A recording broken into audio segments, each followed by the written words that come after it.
A lot of people in politics don't understand how important video games are to shaping culture and politics. And a lot of people who are gamers have no idea how so many of the things that they are angry about could actually be solved by regulating that industry and providing advanced labor laws that are so desperately needed. If they want to get really serious about changing up how that industry is, not only abusing gamers, but also abusing the people that work in it, then we need to start talking about heavily changing how it works. It also acts as a place to build out massive communities and especially very huge influencers who come out of video games. But because most politicians and politicos don't think of this as real culture or what's happening in gaming as real or that it is as big as it actually is because they don't interact with it, they have no idea what's happening.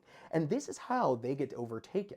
This is how a very important part of culture is ignored not just for a couple of years, but for decades at this point. And this is why the far right and the right, which has invested a lot of time and energy into these spaces, can do so well. This would be like if a political ideology heard radio was invented but didn't think about using it for 40 years. The right has been very clever about whipping up culture war issues over nonsense in a community that has actual grievances and problems. For example, how DLC is predatory or live service games that shut down immediately after you purchase the game. These are things that need regulation, government action to fix.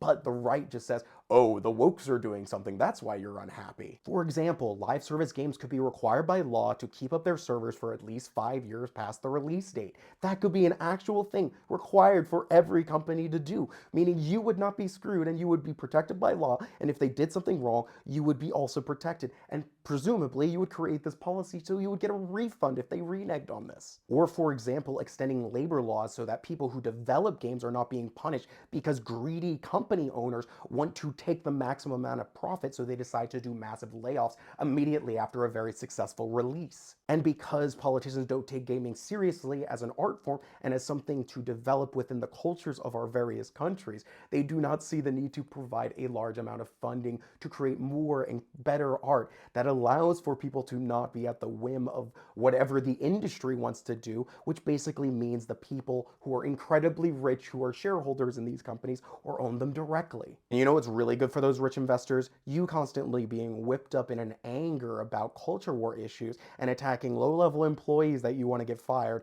while they're reaping in money whether or not they ship actual dirt to you or not. Gaming isn't just culturally and politically important, it's more culturally and politically important than music and movies combined. And it is an industry ripe for regulation to protect gamers and workers.